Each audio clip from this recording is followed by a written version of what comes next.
I'm going to start this conversation with a TikTok. That's just how we're going to do it. We're going to start it with a TikTok from somebody on TikTok who I don't want anybody to jump. They go by Boop on TikTok. I think we'll get into it. This person didn't mean to say quite what they said, but she said what she said, and now we have to deal with it. We have a worldwide male violence problem. It is not a specific race. Nothing other than men. And I'm really tired of this like mass psychosis that the world seems to be under, that we can all watch this happening over and over and over again and not just address the problem that it's fucking a male violence problem. What is happening in Belfast right now started with male violence, and the response to it was more male violence. And somehow they think they're different or better. And really what it feels like to me is you as a POC don't have the right to be violent here. We have the right to be violent here because they are violent. They're enacting violence on women and children. And I just don't know when we're going to break through and actually address this for what it is, which is male violence. And it knows no geography, no specific group of people. It knows no race. It's male violence. First and foremost, disclaimer, really quickly, because we're going to avoid some trappings here as best as we can. I'm not a woman, and I'm very conscious of what this political economy is online, of like men making videos about women, men making videos about feminists, men criticizing or making fun of feminists. And I know how that is going to come off. I've seen it in comments before when I've made videos about feminist issues, when I've made videos about gender issues or videos about women. You know, some folks will take exception to the fact that as a man, I'm even going to inject myself into these conversations. And so what I really want to do with today's talk, which will probably be a long one, is throughout attribute women thinkers, women artists, and women creators in how I talk about this issue. So it's not about me. And so that your takeaway, regardless of how you feel about me, is that you have women and also other gender non-conforming folks to look to after this video, to read, to take interest in. That's first of all, right off the bat. I try not to participate in discussions like these, gender war discussions in general online, with anything less than just safe, full-blooded support for women. I've obviously made videos in the past talking about male leftists and, you know, male exceptionism and leftist spaces, chauvinism, misogyny. I've talked about it before. I have very strong feelings about the way men conduct themselves in all types of spaces while pretending that they're fighting for some sort of better cause. I am very clear about supporting gender liberation as a key tenet of fighting against systems of oppression. There is no anti-capitalism without anti-patriarchy. There is no anti-colonialism without anti-patriarchy. Patriarchy is a key tool of both. Patriarchy is a key systemic form of oppression. And yes, it oppresses all people, but I'm not interested in men using that as some type of excuse to overlook the ways in which they may be inflicting harm on non-men in their spaces, or just in general to avoid any types of accountability that we as men and as masks have to change the gender hierarchy and to change the way gender works in general, and to deconstruct and to fight for something better. Okay, all that being said, what the hell was that TikTok? I mean, guys, I understand, right, that there is a tendency we can sometimes have. Excuse me.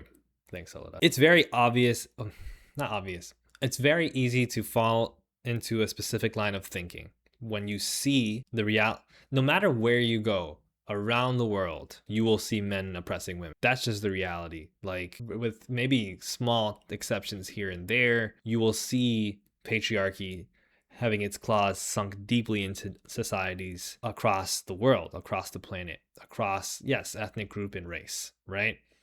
And so, yes, that observation is not an untrue one, and it can lead us to some good conclusions, but it can also tempt us to make a specific kind of point, which is that rather than think about race, rather than think about politics, rather than think about economic and all the other things that people talk about when they talk about these issues, the problem really should be addressing men. Why don't we just talk about men? Why don't we just focus on the fact that this is always men? And there are several problems with that approach, but I can't deny that it is tempting, especially when you don't have firsthand experience with some of the things I'll talk about, of the ways in which women of oppressed, the ways in which colonizer women mobilize, right? The ways in which they oppress other women, the ways in which they oppress men, okay? It's very tempting to fall into that, especially because it's triggering, it's traumatized. Like gender-based violence is an extremely triggering thing that often it will feel like there's nobody on your side, nobody that's going to stand up against. And it's an isolating experience. That being said, when I saw this TikTok and some of the comments we're going to get into, I couldn't help but think about an art exhibition by an artist named Coco Fusco. Coco Fusco is a Cuban artist who has made some really strong politically charged art throughout her career. One in particular that I thought of was this, a field guide for female interrogators, which the images can kind of be self-explanatory, but for context, works off of the images from Abu Ghraib, the torture camps in Abu Ghraib, and the salacious, disgusting photographs that were taken in which US military members essentially celebrated and made fun of these torture victims, many of whom were, innocent, but regardless of their status, were being subjugated to unjustifiable dehumanizing treatment. So I will warn you that some of this art is a little bit triggering to look at, but essentially it depicts these white blonde female, presumably American soldiers participating in acts of torture against these, brown, probably Arab prisoners. This one in particular stood out. It's the one that a lot of people think of when they think about this series of artwork. You have this essentially sexual abuse technique being done to a male brown prisoner, right? And again, like, I'm definitely not going to pull up those Abu Ghraib images. Maybe Babilla can put them in post with some censoring. They're very disturbing to look at, and you will see images that look quite a bit like this at points, or at least recall this. The description on Coco Fusco's website says, in the guise of a CIA manual, a field guide for female interrogators offers an unflinching look at women's role in the military at America's use of torture on the War on Terror. Framed as a letter to Virginia Woolf, who argued that women could prevent war, Fusco asks elemental questions about how the US military has capitalized on the growing presence of women in its ranks, and how it is adapting originally feminist ideas about sexual assertiveness in its interrogation strategies. So I think a lot of you might be a bit confused because you might be thinking that this is artwork that is celebrating this. It's pointedly not. Coco Fusco is somebody who is a dedicated anti-imperialist, an anti-US imperialist. She is from Cuba. We don't have to talk much about Cuba and how it's been imperialized by the United States.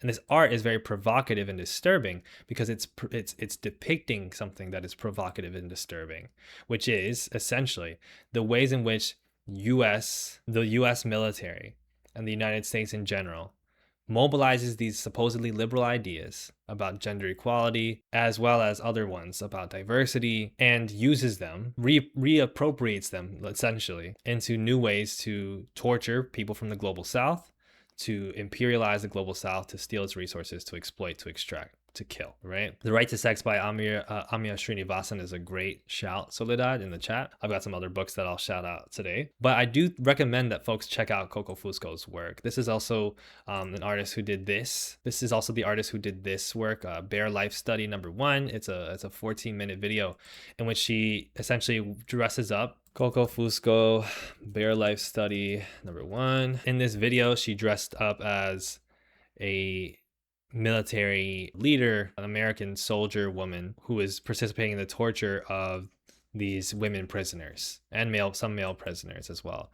So again, like this provocative art depicting a reality of the US military that contradicts this point of view seen in this TikTok. It's not as if women don't participate in these things, sometimes in these very pungent, very visible ways, like being women who torture men from other countries for the purpose of imperializing their countries. Women soldiers, women war criminals, okay? The Hillary Clinton of it all, right? The Kamala Harris of it all. Some people might jump me for that. Some bots might come at me for that. And then you have a book like this, right? This is They Were Her Property, White Women as Slave Owners in the American South by Stephanie E. Jones Rogers. This book comes up a lot in social media discourse these days to combat basically all of these attempts from this growing discourse online or very visible discourse online within which this TikTok fits, which is essentially you have these efforts by primarily white feminists who consider themselves feminists, maybe don't think about considering themselves white so much, essentially putting forth arguments about maleness being the center of the evil that we have to fight, and arguments about the need for a matriarchy in the sense of like replacing the patriarchy and then necessarily, essentially, just getting rid of the violence inherent to it, as if that violence isn't part and parcel. So you see comments like this on this TikTok that speak to that, right? I mean, the top comment is patriarchy is our biggest problem. And while I have no problem with talking about patriarchy being even our biggest problem, so to speak, it's not really a matter of playing oppression Olympics here, because there is no patriarchy without capitalism. There is no patriarchy without colonialism. And many people will argue otherwise. Many people will say no, patriarchy has existed throughout time. And I mean, no matter what, at what period of time throughout history, men have been oppressing women. That is, if you would believe it, a very voracious subject for debate in anthropology and history debates, etc. But regardless, right? We can't really understand patriarchy, much less combat it, if we think of it as something that transcends race, that can be separated from racism, can be separated from colonialism. It just isn't going to work, because that is exactly what happens, right? This is exactly what happens when we do that. And we see that in, the history of feminist organizing spaces in the West time and time again. So again, for instance, right, if it's so true that male violence is the core of these things, right, is the core of all the problems in the world, then what do we make of, for instance, how white American women were, prolific, prevalent, and brutal slave owners of other women and of Black men, right? Black men and women. What do we make of the virulent history of racism among white women? There are some pretty, choice images, let's say from the civil rights movement. I had pulled up this image for the thumbnail originally. This is one of multiple famous photographs taken during the civil rights movement. This is women holding up signs saying "Save segregation, vote states' rights." "I want for Christmas" is a white school with, the children being mobilized at the back with the women protecting them. So it's not just a matter of women participating in the violence too. People like to play the percentages game when you do that and be like, but it's mostly men. Okay, well, if it's mostly men, then it's clearly not just male violence, because it's still multiple genders. But regardless, it's also the fact that womanhood can very easily and very tangibly be mobilized by white supremacists as a reason to be white supremacist, as a reason to do capitalism, as a reason to do colonialism. This is where we also have to talk about even the case of white Trump supporters who are women.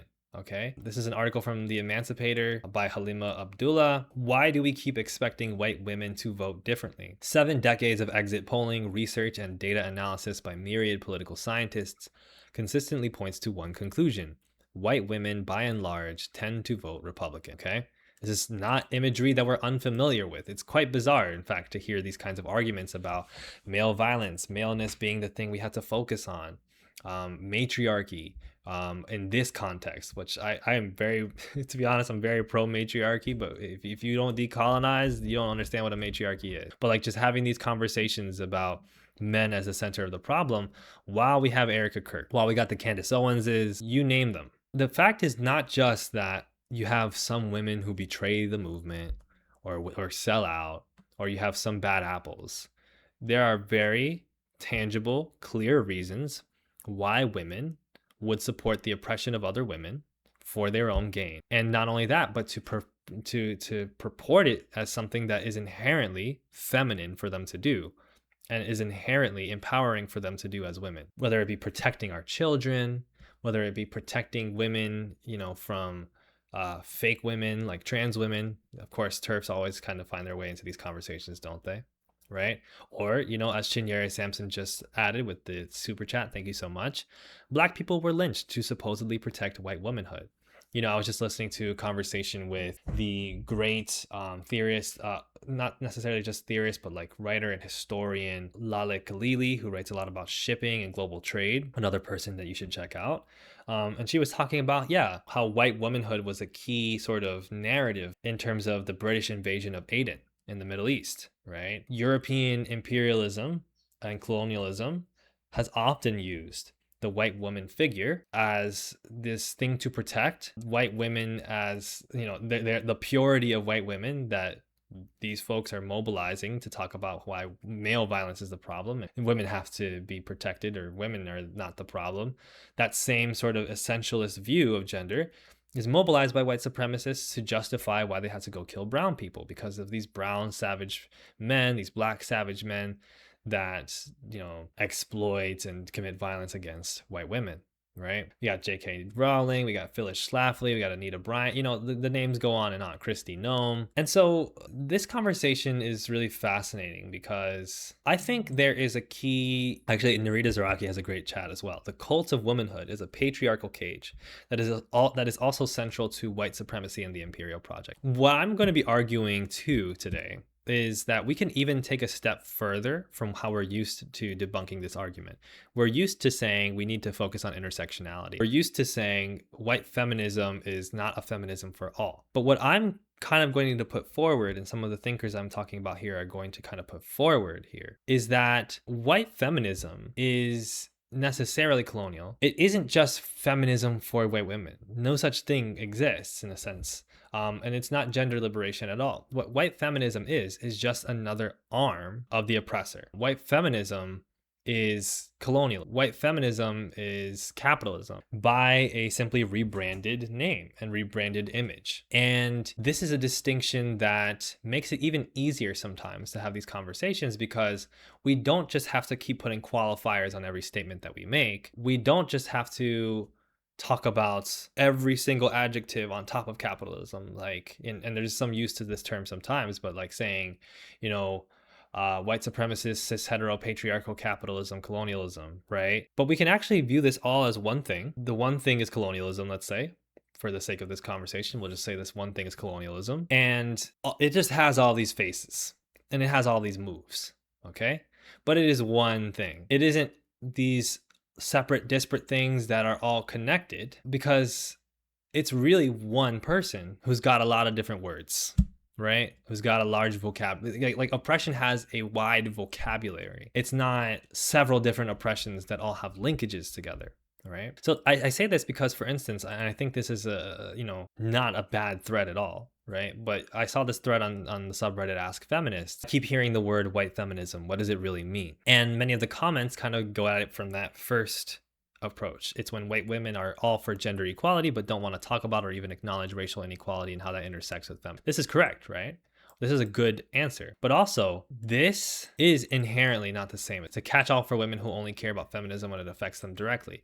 In that way, it's not feminist at all, right? The step that I'm just trying to take here is just to say it's not a gender liberation at all. Even when something like, racist white women fighting for women's suffrage in the early 20th century and late 19th century can have positive knock-on effects for women of color, these are almost coincidences, essentially. But not even so much that they're coincidences, but those intersections only existed through women of color fighting in order for their specific needs to be met, separate from what was considered a women's liberation movement. In that way, what a lot of people talk about when it comes to women's liberation is really not, again, women's liberation at all or gender liberation at all. It is more perks and more bonuses for white women, right? And when you see some of these comments, right, you kind of get the sense of that. I'm ready for woman land, right? I mean, this doesn't really hurt as like a little joke, but at the same time, when we look at something like, the existence of women war criminals, and we look at the existence of people like Giorgia Meloni, Prime Minister of Italy, who's a fascist, it's like, wow, like really? Like woman land? Like, but who is considered a woman, right? It's not women that are oppressed by women. It's just the women doing the oppression that end up benefiting from these narratives. Male violence, rape, trafficking, wars all stemmed from men. Men, every single genocide, greed, famine, every single horrific event. Men, men, men, right? This is just kind of excluding the fact that, for instance, you have women that back these things and simply have, I think Brittany Simon used the term in the chat, like the less violent face of it, right? Just like in revolutions, for like communist revolution or like slave rebellions in Haiti, women have this quiet, less credited part, quieted by the historical narrative. In but like a crucial part in creating liberation for Haiti, right? In rebelling against the French. So too does the oppressive woman have this quieter, less on its face direct role from which the project maintains its foundation, from which the project works. Like without the presence of white women through these projects, or with the presence of, for instance, women who commit genocide, sometimes on the battleground, but sometimes at home through votes, through protests, through narratives, through exclusion, through acts of social ostracization, and all the rest. Women are the reason, like are a key reason, obviously, that any of these things happen, because it's a social reality. Right? Not without women in Nazi Germany, the Nazis don't do what they do. And that's not a conversation that needs to be like exclusive of the conversation of male violence. But in fact, it is the only way to have that conversation, right? I have male fatigue. The way people don't talk about it is insane, right? And, one of the things that really, I think, struck me about this video, right? That it was a conversation about Belfast. So if you've seen at all what was going on in Belfast, what has been going on in Belfast, Northern Ireland, I accidentally said that with a pretty strong Irish accent. I'm not Irish at all. You'll know that these are race riots, right? These are race riots that have been mobilized by Nazis, that Europe has a massive far right anti-immigration problem, let's say. I would argue that far right anti-immigration sentiment is actually a crucial part of European identity. It's not like, some basket of deplorables, but it is essentially European in nature. It is essentially colonial in nature. And Europeans are still colonizers. Like, it's a whole conversation. Like, this comment really threw me. And I thank, by the way, my executive producer, Nelly, for bringing this TikTok to my attention. And in particular, we talked a lot about this. You hear this kind of narrative mobilized by a lot of privileged women in the West of, oh, I'm just so tired of looking. And I find that kind of odd. Oh, racism is happening. Oh no, I can't be I myself by learning about the racism happening. I simply can't look because I'm tired. Who cares what's happening to those black men and women in Northern Ireland who are having their, asylum housing burnt down, who are having hate crimes committed against them in Northern Ireland, who are so fearful that they don't want to leave the house. My feelings have to be preserved here. And it's one thing to just make a decision of like, I can't focus on that right now. I'm focused on other things. But to declare to the world, oh, what's happening? I don't even know. I'm so tired of looking, right, Kavesha? Or protecting my peace, like Symbiotic Mango says, right? Without that, this patriarchy shit would be a lot weaker. This colonialism shit would not happen. It requires both the colonizer man directly and the colonizer woman saying, just make sure you get home in time because I'm cooking dinner. And the colonizer woman saying, I just don't like to get involved with politics. And the colonizer woman saying, oh, it's just, it's such a drag to look at. I don't even want to look at it. I'm so tired. And the colonizer woman saying, this really doesn't have to do with colonizing at all. It's men. It's just men. I can't be the colonizer because I'm a woman, right? Soledad, I'm so tired of looking while continuing to yap only about the topics they are comfortable with, right? Ambro, protect your mental health, right? It's if you're in a position truly where it's like, I really got to look out for my mental health here. I can't look. Don't be on somebody else's TikTok talking about, oh, I just can't talk about this. I'm so tired, because you're on TikTok and you're talking about the issue on TikTok. You're literally just talking about how you won't look at part of the issue on TikTok because you're so tired, right? Marian Apparitions brings up a really good metaphor. I feel like there is a microcosm of this within abusive households. I actually like to use that metaphor quite a bit. There is this narrative, right, that you have the one abusive parent and the one non-abusive parent, and if you would like to choose, right, you would choose the non-abusive parent. In some cases, that's how it actually shakes out. But in a lot of cases, the non-abusive parent is actively facilitating the abuse, but just not getting involved in it directly. The non-abusive parent isn't intervening on behalf of their child. The non-abusive parent isn't, separating themselves. For instance, in certain cases, the woman's not separating herself from the man who is abusing her child. So she's just continuing to live in that house with that man and that child and not doing anything about it. Or that woman might even just be encouraging it or downplaying it. It's not that bad. But that parent, like Rolando says, is abusive too. That parent has the ability, the capacity to know what's going on and chooses to pretend to be ignorant. That parent knows and chooses not to do anything about it because of their own sense of safety, their own sense of comfort. That parent who doesn't do anything about it is arguably more dangerous. I don't think there's really an argument either way because they both necessitate each other. But I have no issue with somebody saying, like, I feel even more hatred towards the indirect abuser because not only are they committing the abuse, but they're doing so in a way that absolves them of responsibility. They're doing so with a shield towards themselves that makes it so that you can't even fight back without causing other issues, without having to really deconstruct, without having to see things clearly. Like, it fucks with your brain. It fucks with you mentally on top of fucking with you in the other ways, right? It's devious, like Rolando said. Now, the true way to look at it is like the good cop, bad cop. Who's the good cop and who's the bad cop? The bad cop is gonna yell at you. He's gonna throw your chair, he's gonna throw things at you, he's gonna threaten you with life in prison. And the good cop is like, look, that guy, he's crazy. I don't know why they keep pairing me up with him. He's overly violent. I know that you're just trying to do your best, you know. So let's make a deal. So let's figure something out here. You help us, we help you. Oh, you don't want to help us at all? I can't protect you from. I'm sorry. What they've done here actually is become one, and by becoming one, they become much harder to stop. They're working together as a team. They are not the preferable or the less preferable. They're literally just playing two roles together, okay? And so it is just completely irrational to be like, we just need to get rid of all these bad cops. All these good cops, we have to carry these bad cops.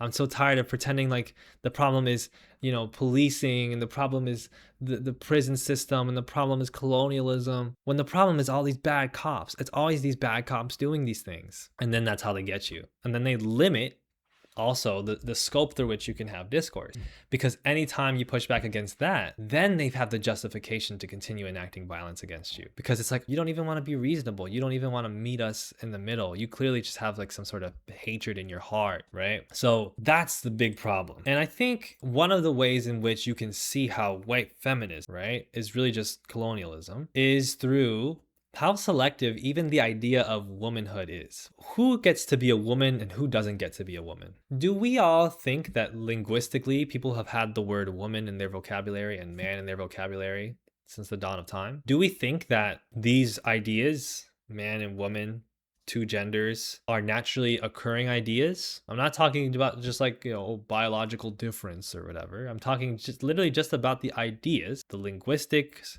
the thoughts. Do these things occur naturally, or are they social? Or are they produced? Or are they created? These things are not just socially constructed, but they're politically constructed, right? And so therefore, they come with ideas, right? And in particular, this Western colonial idea of man and woman comes with specific roles and expressions, like Array Society says in the chat. And because of that, when you don't meet with those roles and expressions, for instance, you can have the categories taken away from you. If you are not man enough, you are no longer man. If you are not woman enough, you are no longer woman. Is this an abstraction, or are we going somewhere? Well, this is a perfect way to talk about how race works. And because when you have a situation where in 2026, right, instead of critiquing Michelle Obama for being complicit in war crimes, you still have right wingers purporting narratives that Michelle Obama's actually a man, right? Like Josh Hogan, the MMA fighter. Michelle Obama's a man. Am I right, America? Which apparently just like flopped.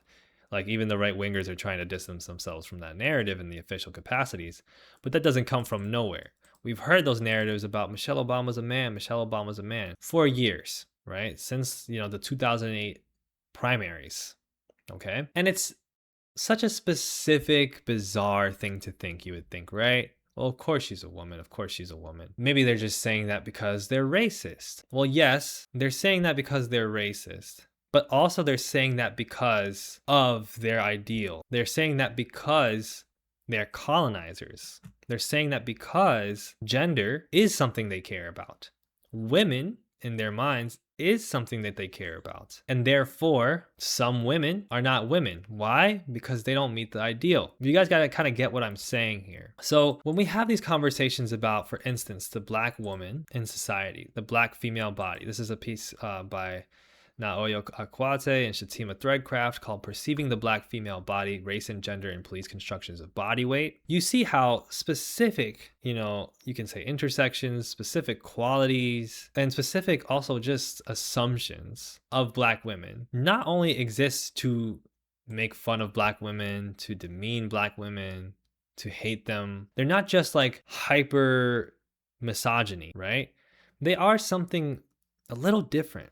They are an exclusion from the category of woman altogether, right? So in the abstract, it speaks about how, for instance, fatness is weaponized, how Black women are perceived and constructed as non-prototypical for their gender, with a look at their weight, with a look at also, people have conversations about, different parts of their physique, like musculature, like Black women being inherently more aggressive, right? These things they're actually very connected with the same idea of, well, men do all the violence. Male violence is the real problem. It's not race, it's male violence. It's regardless of race. Why?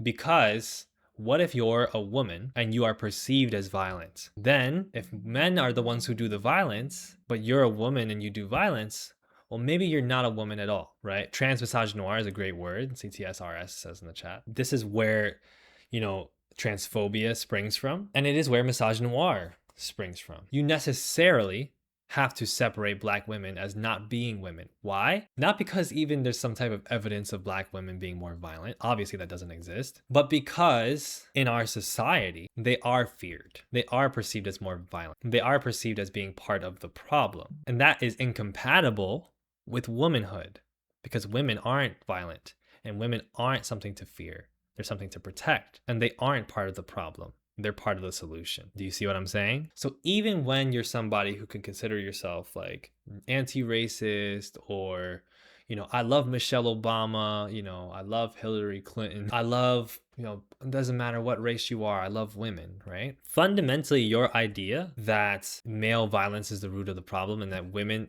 like that gender essentialist idea of women as being not violent, is racist, right? Not just because it's irrational, because we know that the evidence says otherwise, not just because we know about the good cop, bad cop, but because we know that that favors specific people. We know that specific types of women get excluded by that. And the colonial idea is the perfect embodiment, because the colonial ideal, the colonizer, has to justify the extraction and exploitation of the colonies, has to justify the genocide. And throughout colonial history, like I mentioned earlier with Aden and the British, or you can see these examples with the transatlantic slave trade, you can see these examples with the indigenous peoples of the Americas, you can see these examples in India. There is a constant narrative, like I've said, that white women have to be protected from these barbaric hordes, these men, right? That women are pure and have to be protected. And so that's why we do what we do. And that, moreover, right, if it's true that men are the violent ones and women are the pure ones to be protected, then what is to be said of the colonized woman who fights back? She isn't a woman either. Because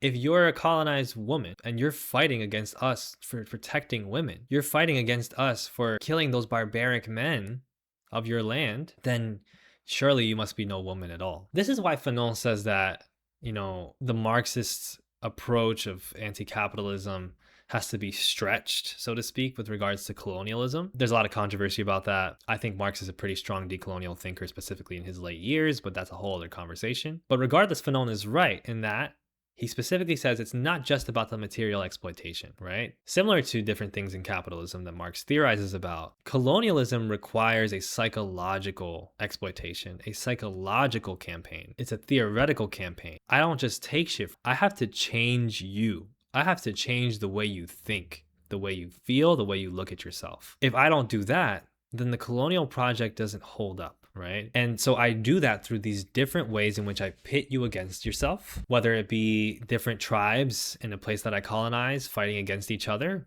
over pigmentocracy, or whether it be literally you hating yourself because you are African. That is how colonialism maintains itself and maintains the structure of quote unquote peacetime, by erasing the other, or at the very least, erasing the desire to be other than the empire, than the colonizer. So this is where we have to talk about the IDF It took us a long time. We got about 45 minutes in, 50 minutes in. We have to talk about the Israeli occupation force, but we're going to talk about this in a way that might surprise you, because we're going to talk about a specific person that white women, white feminist, white, womanhood thinkers have uplifted as a liberation thinker for a long time. And we're going to talk about how Zionism manifested even with her. So we're going to talk about Andrea Dworkin. This actually came up from Callie DeArmas on Twitter. She wrote a piece called The Women Suicide Bombers. I'm just going to read you the first couple of paragraphs of it. It's not very long. Dworkin wrote a book called Scapegoat: The Jews, Israel, and Women's Liberation. You might get a sense of what's going to happen here. There are good reasons for women suicide bombers, and anyone who knows what's happening to women in the Middle East can't be surprised. She put this out, this is sometime I think in the 80s. This is not the first time there have been women martyrs from Palestine. Between June 1967 and October 1985, there were 353 terrorist attacks inside Israel, and each caused casualties. In the era of Oslo and the early days of the Palestinian Authority, so this is in the 90s, sorry, this is either late 90s, early 2000s. There, man, here's some, you guys are picking it up, you're smelling it. We also have lines like this, right?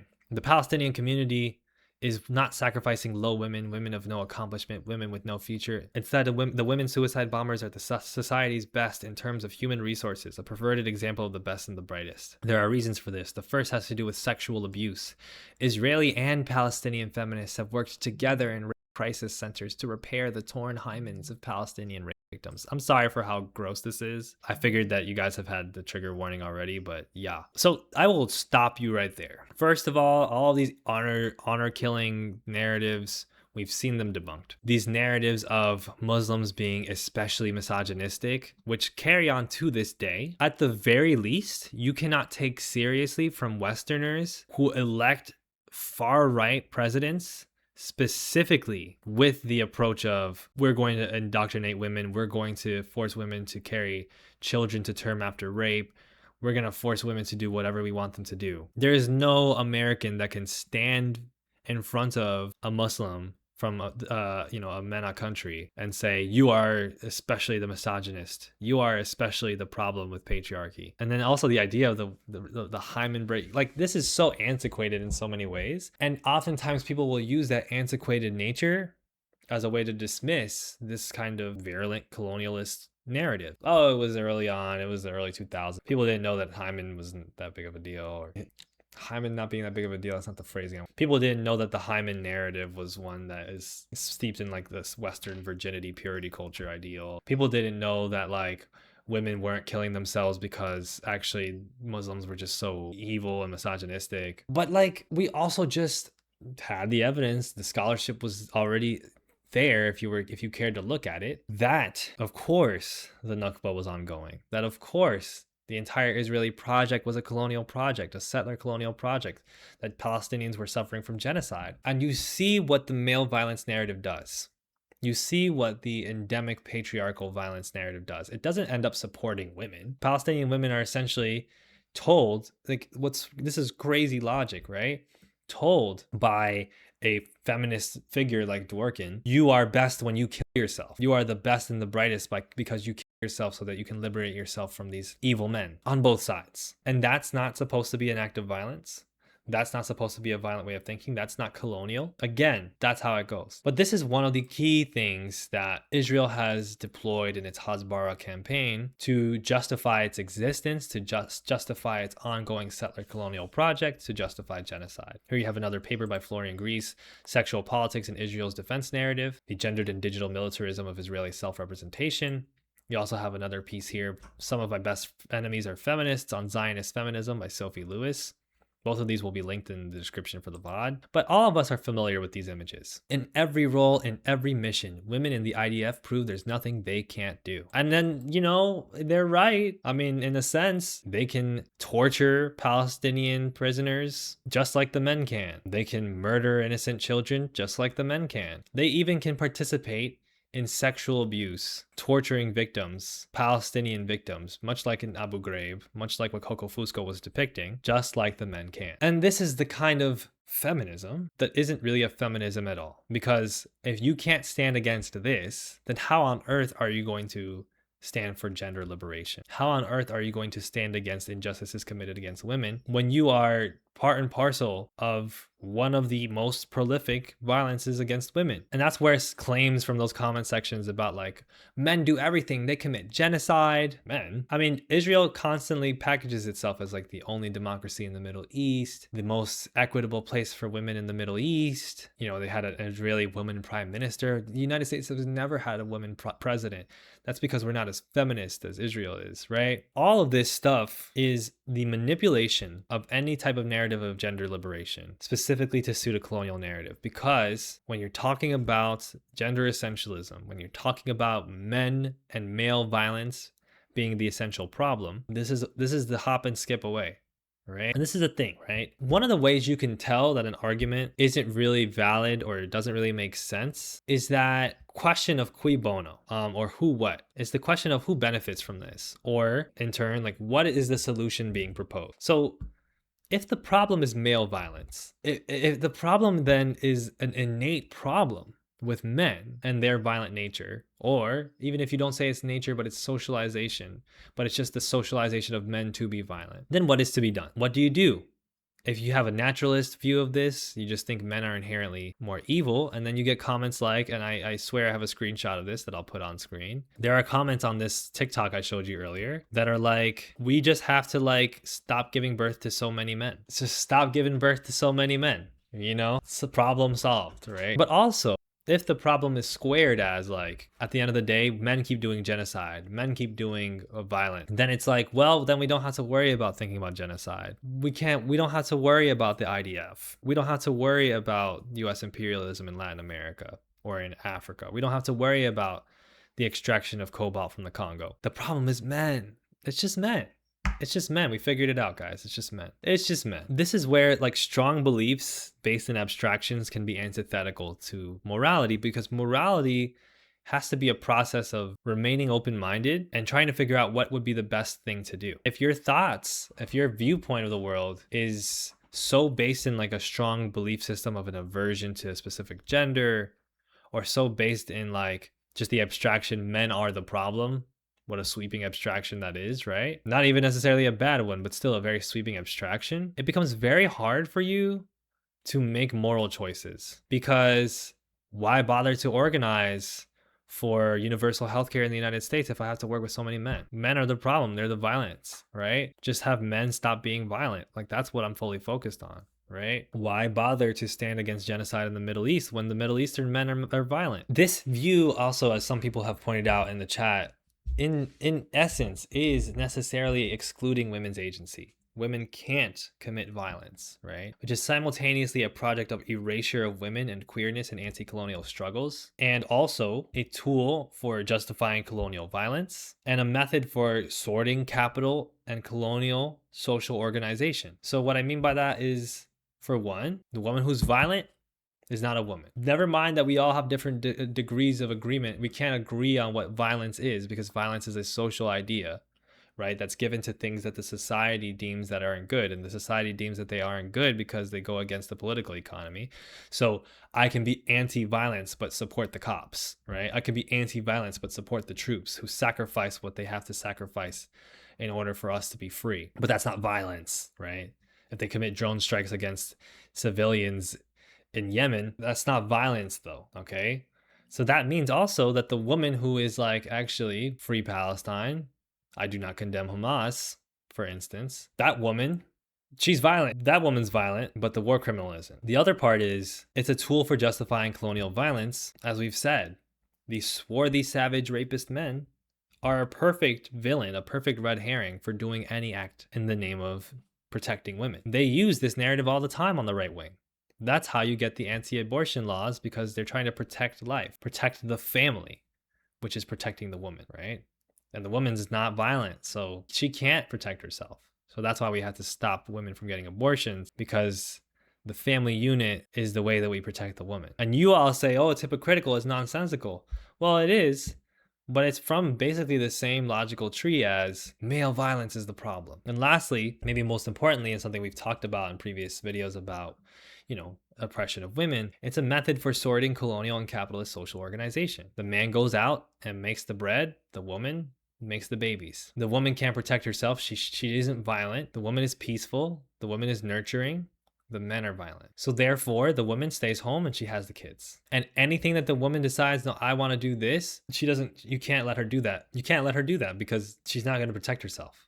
I have to protect you. This is why the white feminism problem is worse than you think. The white feminism problem is so bad that it is literally not even feminism at all. And it's not white feminism at all. It's just colonialism by a different face. It's not separate from the Trump regime. It's not separate from, misogyny occurring in any part of the world. It's not separate from gender violence. It's not separate from femicide in Latin America. It's part and parcel of it. It's a key tenet of how that shit works. And not only is it that the case, but it's not some disproportionate violence against men just on its face, right? It is that, for instance, with the genocide of Palestinian men, the atrocities committed against Congolese men, against Haitian men, but it is also the thing that creates racism. It's the thing that creates economic inequality. It's the thing that creates hunger. It's the thing that creates famine. All of those problems come to the same thing. Why? Because it is colonialism. And we shouldn't even bother to honor it by calling it a type of feminism, right? The trick is that, like I said at the beginning, I'm not sure how much the content creator intended for this kind of thing. Because, for instance, she's hearted comments on that TikTok as well,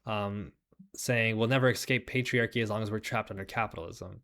Right? She's trying to kind of also reconcile these ideas. They seem like they should go together. But she's noticed that there's a lot of comments, as everybody else has, that are essentially saying what she essentially said, which is that it has to do with men. And so therefore, if somebody comes along and says like it's a crazy take, or it's a simplistic point of view, we got to jump them. They're just avoiding the real problem, which is gender, right? So this is where also a lot of reactionary men then get a lot of steam, because they take this coloniality of this supposedly white feminist thought as proof of gender oppression being unimportant or shallow, which is another form of coloniality. So a woman comes around and says, male violence is the problem. And then I, a man, correct her, because that's what men do, by saying, you silly naif. It's really just capitalism. This is why we shouldn't focus on identity politics, because you guys just ignore the real problem, which is capitalism. Me, a dumb guy, I've just done the same problem, pretending like I'm against identity politics, but I'm actually playing them, because what I'm doing is downplaying all the different ways in which these systems of oppression work, all these different ways in which capitalism, colonialism work, by simply pretending that women's liberation's got nothing to do with it, using this type of thing as an excuse, right? Using this type of thing as a kind of, catch-all for any women that are trying to bring attention to male violence. Now, I'm going to turn you guys to some texts to finish this talk. Well, one of them is actually a video essay by friend of the channel, Alice Capel, who came on a while ago when we talked about male feminists. Or male leftists, the white feminism of Western media. In this video, she talks about, this issue of this victimization of Middle Eastern women being a classic way in which capitalism and colonialism function. So definitely do check this video out, right? But I also want to talk about some stuff from this book first. The Dawn of Everything by two non-women, David Graeber and David Wengrow, because it is a really cool anthropological book. And that's important because it talks about certain ideas like matriarchy and patriarchy as we can study them having occurred throughout human history, and opens up horizons through which we can understand these things a little bit more clearly. For instance, I'll read this little passage, right? The word matriarchy is what they're talking about. Patriarchy refers not primarily to the fact that men wield public office, but first and foremost to the authority of patriarchs, that is, male heads of household. An authority which then acts as a symbolic model and economic basis of male power in other fields of social life. Matriarchy might refer to an equivalent situation in which the role of mothers in the household similarly becomes a model for an economic basis of female authority in other aspects of life, which doesn't necessarily imply dominance in a violent or exclusionary sense, where women as a result hold a preponderance of overall day-to-day power. And they write that looked at this way, matriarchies are real enough. Kandiaronk himself arguably lived in one. In his day, Iroquoian-speaking groups such as the Wendat lived in towns that were made up of longhouses of 5 or 6 families, which were run by a council of women, and whose members controlled all the key stockpiles of clothing tools. So Kandiaronk is somebody you'll read about in the book, a key indigenous American thinker. Why is this important? It's not only just important to point out that matriarchies have existed, but that they existed in, several different types of indigenous societies, at least as far as where we would think to call them matriarchies, because effectively that would be how we would see them. Matrilineal societies existed in many parts of the world. And what colonialism did is they came in and they destroyed them, right? They plundered them. They committed atrocities, and then they reconfigured a narrative of women's liberation that was partially inspired by the thought of indigenous people, but in actuality was just justification to keep colonialism going. And that's the roots of where we get these white feminist thoughts, right? You know, there's some cool little ideas that these indigenous peoples have. It's, of course, unfortunately, they're not, you know, actually human. They're actually barbaric. We have to exterminate them. And then, you know, maybe we'll pick up a couple little things from them. In reality, just so that we can justify further our project. Because at the end of the day, those indigenous peoples, they were dangerous against the women, weren't they? This in particular becomes really important when we talk about a book like The Invention of Women, Making an African Sense of Western Gender Discourses by Oyeronki Oyewumi. In this book, Oyewumi talks about the woman question, which is a Western question and not a proper lens for viewing African society or societies, right? She gets at the heart of what biological determinism does in all these conversations and talks about how the concept of woman central to this ideology and to Western gender discourses simply did not exist in Yoruba land, where the body was not the basis of social. So this is a key part, right? At the end of the day, if you're talking about men being innately violent, you're almost always having a bioessentialist conversation, right? You're having a conversation about the body. And even, you know, white feminists that purport themselves to be social constructionists, that purport themselves to say that, no, it's not biology, it's just the way societies have constructed themselves, they're still making a biological argument at the end of the day. The idea that gender is socially constructed, that differences between males and female are to be located in social practices, not in biological fact, was one important insight that emerged early in second wave feminist scholarship. This finding was understandably taken to be radical in a culture in which difference, particularly gender difference, had always been articulated as natural and therefore biologically determined. Gender as a social construction became the cornerstone of much feminist discourse. The notion was particularly attractive because it was interpreted to mean that gender differences were not ordained by nature, right? They were mutable and therefore changeable, right? This in turn led to the opposition between social constructionism and biological determinism as if they were mutually exclusive. Now on TikTok, you still get a lot of biological determinism, but even with the comment section that we were looking at, you know, some of these people will make these points, right? Like this comment talking about how every single genocide and greed and famine and every single horrific event is men, but also says like the group of good men have the control to collectively help stop this because women can't be on the front lines dying and risking lives to fight against men's horrific wrongdoings anymore. It's an argument that makes sense if you don't really think about it very much, of course, but we won't even get into it any further because we've said it as much as we need to say. Regardless, like this is more or less a social constructionist kind of gender argument. Problem is, right, as Oyewumi states, such a dichotomous presentation is unwarranted, however, because the ubiquity of biologically rooted explanations for difference in Western social thought and practices is a reflection of the effect to which biological explanations are found compelling. In other words, so long as the issue is difference, whether the issue is why women breastfeed babies or why they could not vote, old biologies will be found or new biologies will be constructed to explain women's disadvantage, right? She says, in the Western experience, social construction and biological determinism have been two sides of the same coin, since both ideas continue to reinforce each other. When social categories like gender are constructed, new biologies of difference can be invented. When biological interpretations are found to be compelling, social categories do derive their legitimacy and power from biology. In short, the social and the biological feed on each other, right? Essentially what Oyewumi talks about here is that you can't both say gender is socially constructed and also say throughout time, throughout human history, men have been the problem. Because we live in this society. This society has existed for about, let's say, 400 years. It's changed a lot within those 400 years. And in this society is where we have a concept like men and women and all the concepts that we associate with one or the other. You can't do this for 90% of human existence because they had different conceptions of how to divide society or how to organize society. Oftentimes that didn't have to do with biology. So ultimately, even though you're saying, oh yeah, it's socially constructed, you're still saying this thing is biological though, because every time this biology is split amongst each other. So then which one is it, right? This is also why, yeah, asking for good men to be saviors, as Kavesha talks about, doesn't really work because it denies responsibility and agency of the woman. But what also I'm getting at is the fact that, for instance, even beyond the fact that we can look at women doing genocide right now, this idea that all the genocides, even if we didn't have that evidence, were done by men, would have been just a specifically Western way to look at it. Because that means that there's something that exists called men. Men are a specific set of biological realities. And then those people are the ones that do all the violence. Does that make sense? And so somebody in an indigenous society that you would say is a man committing violence 600 years ago, to that indigenous society may have been like, this is a person too. Doesn't have to do with their biology.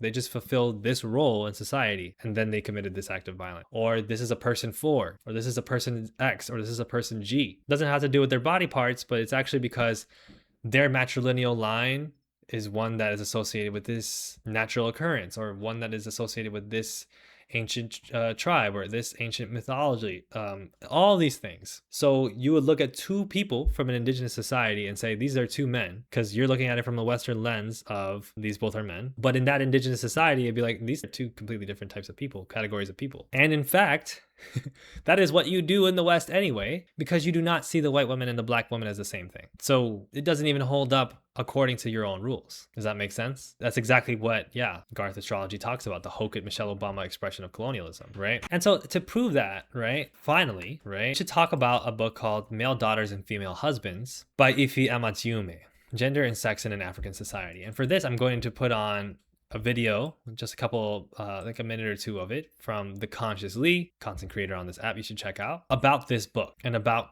colonialism and colonial gender. Male daughters in pre-colonial Igbo society was a daughter who was socially accepted as a son. See, before there was a missionary, before there was a governor, before the priesthood, before the binary, Africa had more than 2 ways of being. And before I go any further, I want to state this clearly. This series is not me trying to romanticize the continent. It's me telling you what existed there before the Europeans showed up. Understand? Now back to You see how there's always that disclaimer that has to be made when people have this conversation, because one of the classic things that colonialists will do, like colonizers do, is they try to trap you in binaries. I talked about this as like the colonial binary before. They try to trap you into binaries. If you say, so indigenous societies had a different approach to gender that was frankly not either as patriarchal or not patriarchal, or had vastly different, horizons for people we would consider women today.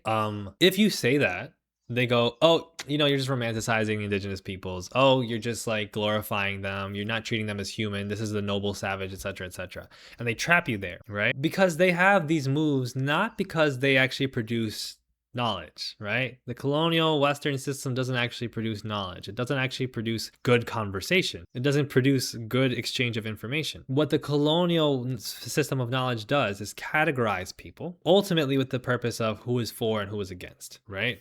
So he has to make that disclaimer on that behalf. Let me continue to play the video too.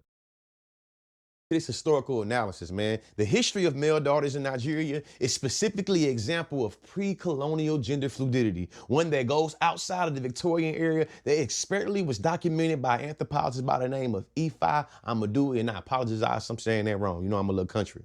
I want to state this clearly. A male daughter is not a metaphor, it's not a mistake, but a social role in Igbo Nigeria where a woman could become a son, inherit land, lead a family, hold power, everything they believed the Europeans thought women couldn't do. Make no mistake though, I am arguing that the Europeans imported the idea of the closet or the idea of being down low into the continent just like they did their racial categories, you feel me? This is the kind of thing that you wouldn't even be able to think about if you've only had a Western education. Male daughters, female husbands, right? Specific roles in society not being specifically tied to biology. But in that vein, that really reveals a lot about what this Western system of knowledge does. Because it doesn't exist to help you understand how society actually works. It exists to get you to reactionary conclusions, just like the ones that these white feminists made. But also, I'll conclude with one last recommendation for another channel, right? It also manifests in how the colonized takes on the colonial thinking. This is Funmi Yakubu's new video, This Isn't Western, We Just Pretend It Is, which is essentially a deep dive into gender and sexuality and queerness in Africa, right? Quite related to these conversations that Conscious Lee's videos about, that these books are about, right? And it tackles the narrative that many, for instance, African politicians have, that, for instance, homosexuality is imposed on Africa by the West. Africa has different values, Africans have different values, right? This is a fundamentally colonialist thought, but it's being said by the African. It's being said by the colonized. It's being said by, the indigenous person in many cases. It's being said by, the Indian person in many cases, right? The African person saying essentially what the colonizer has taught them. And this comes from many different things. Fanon writes extensively about the ways in which the colonized can absorb the colonizer and the reasons why, namely survival and trying to get ahead. Advantage. But I highly suggest that you check this out just to let you know, just to conclude this idea that white feminism isn't white feminism, right? The framework of this video and this conversation, it appears as this idea of like, I'm dunking on this woman on the internet. You know how white women are, da da da da da. And I don't really have the intention to do that with my platform. I love dunking on white people. I will continue to dunk on white people. But the point is not just to talk about what white women do. Frankly, white women's thoughts are not at the center of my views on gender. White people's thoughts are not at the center of my views on oppression. White people's thoughts are not even at the center of my view of white supremacy. My view of these things ultimately is that they are colonization. They are colonialism. Because the historical process that has created these things, to me, as far as the way in which I view this, but also in terms of like the historical record and the analysis, is that colonialism is not just the avatar behaving on behalf of its category. It's not just the white womaning. It's not just the white feminist not being, being racist against other women. It is a way of viewing the world that essentializes anything except the fact that hundreds of years ago, the European empires destroyed the world, destroyed ecology, destroyed societies, and we are all still paying the price for it. Now, if folks want to box with me in the chat, I'm ready to box. If you guys know what I'm saying, you know what I'm saying.